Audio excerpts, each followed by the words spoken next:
Saya itu sangat mencintai ibu. Itu titik terendah. Dan bagi saya itu adalah pembelajaran hidup saya.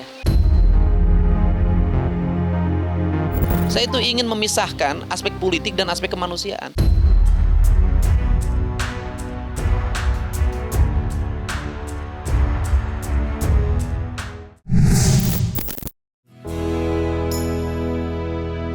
Di tengah ramainya pemberitaan kasus Vina Cirebon, sosok mantan Bupati Purwakarta Deddy Mulyadi mendadak menjadi sorotan. Bukan hanya aksinya saat melakukan investigasi dengan mendatangi para saksi dan keluarga terpidana kasus tewasnya Vina, tetapi juga soal keberpihakannya terhadap rakyat kecil yang kerap terpinggirkan, menuai banyak pujian dari sejumlah kalangan. Bagi Deddy Mulyadi, kepentingan masyarakatnya di atas kepentingan pribadi menjadi prioritasnya maupun keluarganya. Wajar jika mantan bupati 2 periode itu dicintai warganya. Lantas, benarkah keberhasilan Deddy Mulyadi dalam mensejahterakan warganya tidak lepas dari pengalaman hidupnya yang pernah menjadi orang susah? Nggak kebeli makan. Nggak kebayar. Ngutang ke warung udah numpuk.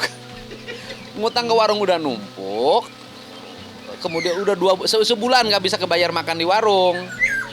Mau ngutang lagi, udah bingung. Ya akhirnya puasa. 3 hari 3 malam saya nggak makan. Asli itu, hanya minum air putih aja. Itu titik terendah. Dan bagi saya itu adalah pembelajaran hidup saya. Agar saya bisa merasakan bagaimana pedihnya lapar. Rasa, sudahlah. Penyelesaian masalah, menangani berbagai hal itu adalah kekuatan rasa yang kita miliki. Itu aja.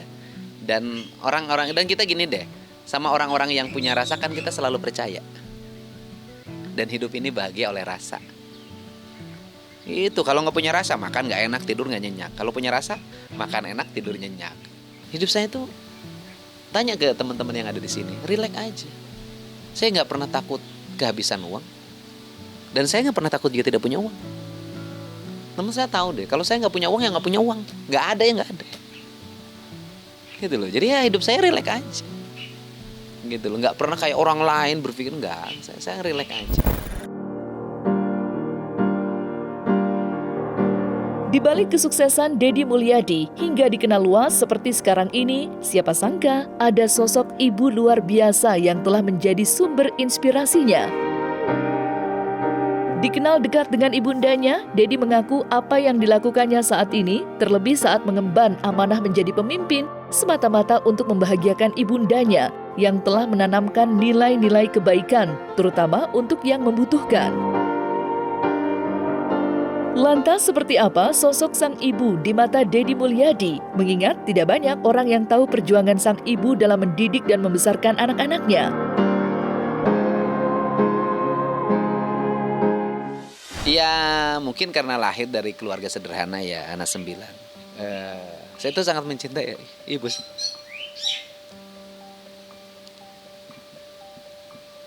Apa yang saya lakukan itu ingin membuat bahagia almarhum ibu. Jadi betapa bahagianya seorang ibu di alam kuburnya, di luar alam kehidupan kita. Ketika melihat anak yang dilahirkannya, hidupnya punya manfaat bagi kemanusiaan. Dan ibu saya itu ibu yang sangat sederhana. Dia selalu mengalah dalam hal apapun. Sama bapak mengalah, sama anak-anak mengalah. Yang penting adalah orang lain bahagia.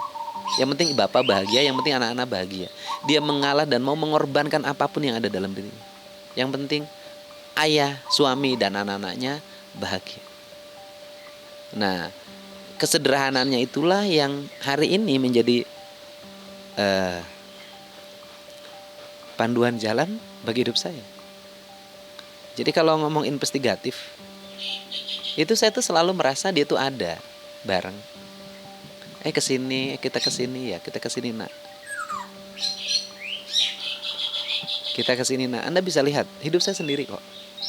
Saya di sini sendiri, nggak ditemani siapapun. Oh deket banget saya sama ibu saya. Oh deket banget, susah lah. Udah deket banget. Secara emosi juga dekat banget. Saya hidup saya di sini sendiri dan saya menikmati hidup dengan baik. Saya banyak orang di seluruh kerja di sini, itu bukan berarti saya butuh. Tapi saya kasihan aja. Sampai membagi-bagi, kamu tukang nyuci, kamu nyapu di depan, kamu nyapu di belakang, kamu nyapu di depan. Itu saya bagi-bagi hanya satu aja, saya pengen kamu kerja. Saya melihara sawah misalnya. Orang-orang ngomong, Pak disemprot aja. Loh, kalau aku semprot, itu aku sawah punya, rumputnya mati. Terus yang tugas bagian ngoyos ngebersihin itu siapa? Kan pekerjaan kamu hilang, nanti anak kamu nggak sekolah. Ya udah nggak apa-apa, sehari 15 orang, 20 orang kerja di tempat saya. Saya bayar 2 juta kali 20 orang kan yang ngebersihin sawah. Kan anak kamu ada yang kuliah, ada yang sekolah SMA, ada sekolah SMP. Kan saya sudah sama dengan membeasiswakan. Jadi di saya itu nggak ada kalkulasi ekonomi untung rugi. Dan hidup yang tidak pernah ada kalkulasi ekonomi itu adalah ibu. Nggak ada untung rugi adalah ibu. Tapi ingat loh, ibu yang tidak punya kalkulasi ekonomi, ibu yang tidak punya ilmu administrasi, akuntansi, ibu yang bodoh itu, lihat dong, keterbatasan penghasilan suaminya itu tidak menghalangi dia untuk membesarkan anak-anaknya jadi orang hebat. Apa yang dilakukan ibu saya? Satu, dia tidak pernah jajan untuk dirinya. Dia tidak pernah mementingkan untuk dirinya beli baju baru, beli giwang untuk dirinya, nggak pernah, ya kan? Yang dalam pikirannya adalah bagaimana makan anak-anaknya dan sekolah anak-anaknya.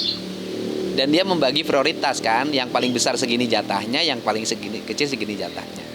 Ketika dia ke warung, dia tidak pernah mengajak anak-anaknya. Kalau dia ke warung mengajak anak-anaknya, maka anak-anaknya akan jajan, sehingga gaji bapak saya nggak cukup untuk bayar utang ke warung. Maka ibu saya pergi ke warung bersembunyi, lewat keliling. Jadi kalau warungnya itu di depan, ibu saya ke belakang dulu, lewat sawah. Baru ke warung itu, walaupun anak-anaknya suka ngintip gitu loh. Dan ibu saya itu prinsipnya kuat, daripada memberi uang untuk jajan anaknya, lebih baik dia dicaci maki oleh anaknya.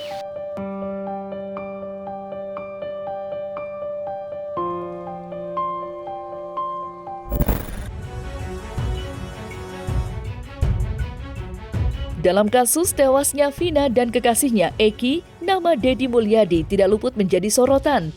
Lantaran aksinya mendatangi dan mewawancarai para saksi dan keluarga narapidana menuai banyak pujian. Deddy menyaksikan dari dekat keadaan keluarga narapidana yang memprihatinkan, harus menerima kenyataan pahit yang tidak pernah terbayangkan.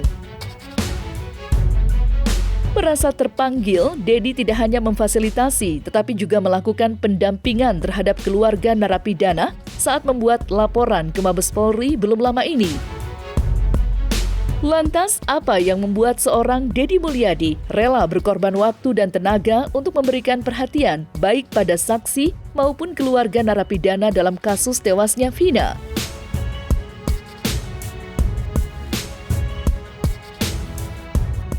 Saya itu ingin memisahkan aspek politik dan aspek kemanusiaan. Perkara Vina di Cirebon dan terpidana sebanyak 7 orang yang masih mendekam di penjara, dan 1 tersangka adalah persoalan kemanusiaan, bukan persoalan politik. Dan saya tidak mau menyangkutkan itu dengan politik. Ini adalah real sikap saya sebagai manusia. Niat saya baik, saya ingin membersihkan siapapun yang bersih. Gitu loh. Kalau terpidana ini bersih, saya ingin bersihkannya. Kalau penyidik ini bersih, saya juga ingin membersihkan. Jadi siapapun yang bersih harus kelihatan bersih. Siapapun yang kotor harus kelihatan kotornya. Karena itulah kehidupan. Dan kalau menurut saya sih, hari ini ya, rakyat Indonesia itu pemaaf loh. Dari mereka terpidana itu saya ngomong semua, mereka nggak akan nuntut apapun pada negara. Termasuk tidak akan menuntut apapun pada penyidik. Termasuk sama Pak RT, apabila Pak RT bohong. Apabila ya, Pak RT bohong. Bicara dengan kekeluargaan, hati ke hati. Kemudian diakui, jadi novum, mereka bebas di Mahkamah Agung.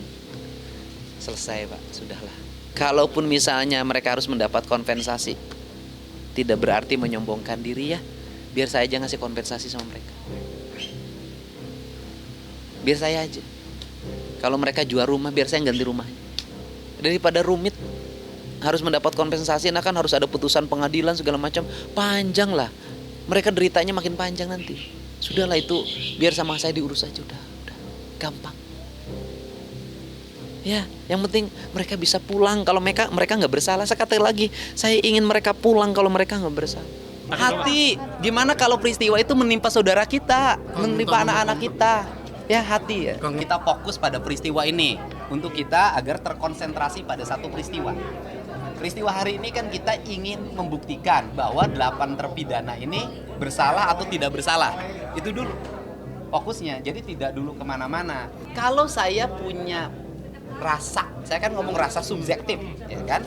Kalau rasa subjektif saya berdasarkan hasil penelusuran saya dan tadi dari waktu ke waktu saya perlihatkan, ya saya jujur aja meragukan. Masa orang berkumpul pada satu tempat yang sama dan secara bersama menyatakan memang mereka berkumpul, kemudian tiba-tiba ada tempat yang lain mereka terlibat. Itu saja dasarnya. Saya tidak ngomong tumbal, tidak tumbal, salah tangkap atau tidak salah tangkap. Saya hanya ngomong berdasarkan hasil apa yang saya lihat, saya dengar dan saya rasakan. Tidak mungkin orang melakukan sebuah peristiwa dan pada tempat lain sedangkan dia berada di rumahnya anaknya Pak RT berdasarkan keterangan saksi-saksi. Saya hanya mikir rasa kemanusiaan. Kalau ia salah nggak apa-apa dihukum mati juga. Tapi kalau mereka dari rangkaian BAP, pernyataan para saksi, ketertutupan mantan-mantan penyidik termasuk Pak Rudiana, saya kan jadi jangan-jangan mereka benar dong. Pertanyaannya adalah kalau mereka benar di penjara seumur hidup, gimana? Iyalah kalau salah, kalau benar mereka di penjara seumur hidup dan mereka kan di PUID tidak ada alat bukti, Pak. Nggak ada sidik jari, nggak ada tes DNA.